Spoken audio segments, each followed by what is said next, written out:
Hey everyone and welcome back. Now in today's video we'll be discussing about the AWS tags.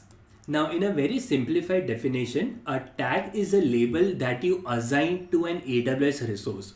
So each tag consists of a key and an optional value, both of which customers can define. From here it is little confusing. So let's understand this with a simple use case. So let's say that there are three EC2 instances that are present. From here, it is very difficult to identify what these EC2 instances are for or for which purpose these EC2 instances are being used. So what you can do is once a specific label is being assigned to the EC2 instance, now you can quickly identify the true use case associated with them. So this is the reason why tags are very important here. So let's understand the same from the EC2 console. So currently you see that there are two EC2 instances which are present. But from the name, it is now very difficult to identify what this EC2 instance does.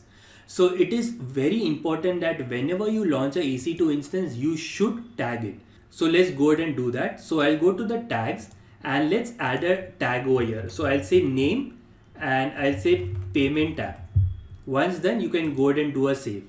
And as soon as you added this specific key value pair from the console, now you see you are able to see that. In a similar way, let's go ahead and tag the second EC2 instance. The tag would be name and the value would be email server. Once done, now you see the name is being populated from the EC2 console. So this is what tags does at a high level overview. Now I'll give you one real world scenario. Many years back in one of the organization where I was working with, we had more than 200, 300 EC2 instances. And what many individuals they used to do is they used to launch big EC2 instances in production, but they did not really have any name associated with it. So when we were working with reducing the overall cost, we had no idea what a specific EC2 instance did because it did not have any name associated with it. So that was a very big pain. So this is the reason why it is very important that you always tag the resources that you go ahead and create in AWS. Now, one important part to remember is that a resource can have multiple tags that can be assigned to it. So here you see that there are two EC2 instances and each EC2 instance has two tags which are assigned to it. One is the owner one and second is the stack one. Now here the first part is referred as the key and the second part here is referred as the value. Now few more important things that you need to remember. First one is that AWS has hundreds of services and not all of them support tagging. This is one important part to remember. Second important part is that the maximum number of tags per resource is 50. And third important part to remember is that the tag keys and values are case sensitive. This is very important. Now let me in fact show you this. So let's go ahead and remove this specific tag over here. Alright, we have removed this tag and from the console also you see the name has been removed. So let me go ahead and add one more tag. I'll call it as name and now I'll call it as email server. Alright, let's do a save.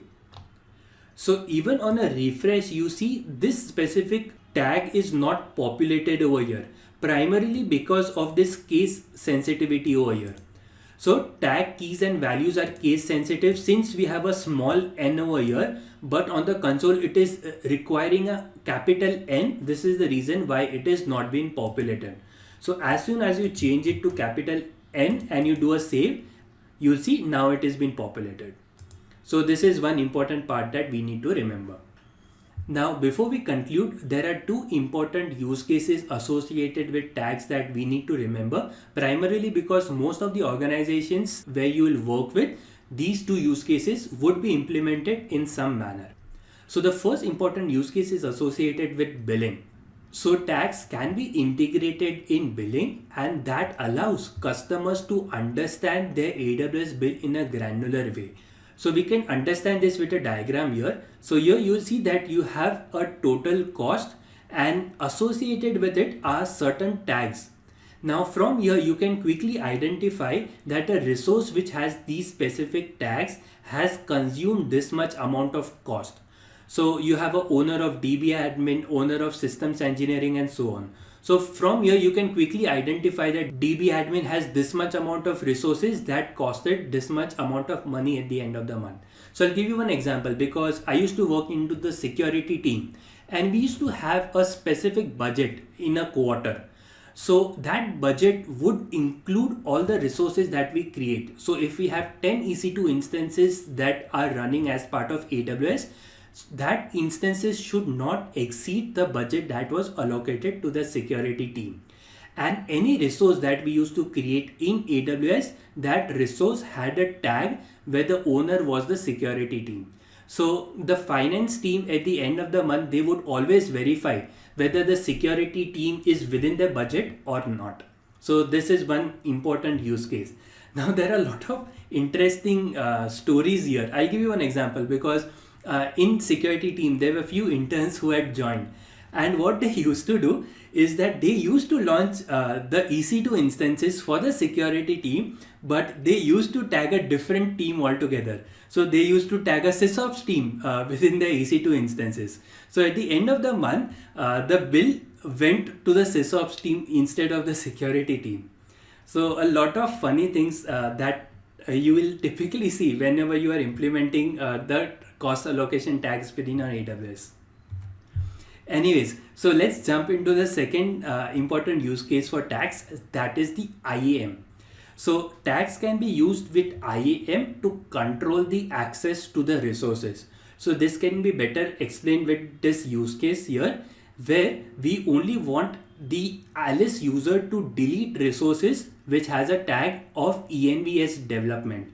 So this can be a typical use case, primarily because you want developer within their development environment to go ahead and delete their own resources. However, you do not want that developer to go ahead and delete a resource which belongs to a different team. So this is one important use case where once you have tagged the resources properly, you can go ahead and write the IAM policy based on that specific tags. Now, one last important point to remember here is that if you're planning to implement tags within your organization, it is important that you follow a tagging strategy.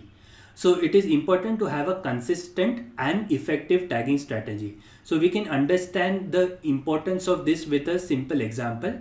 So let's say that Alice and Matthew are within the same team and both of them are creating certain resource. So Alice is creating a resource with the tag of key as env and a value of production. Now Matthew is also creating a resource with the tag of env with a capital E and a value of production with a capital P.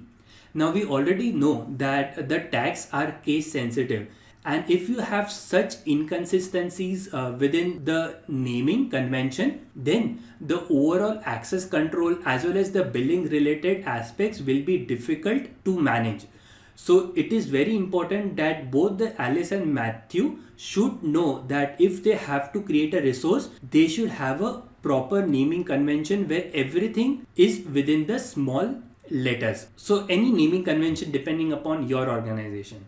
So always follow the AWS tagging strategy document to begin with. So AWS has a document of AWS tagging strategies where they have specified the general best practices related to how you can go ahead and categorize your resources based on tags, and also how tags can be used for various use cases. Like you have tags for cost allocation. This is something that we have seen. You have tags for automation. You have tags for access control and so on. So before you go ahead and create the tagging strategy, go ahead and read this document once, because it is very important for a reference purposes.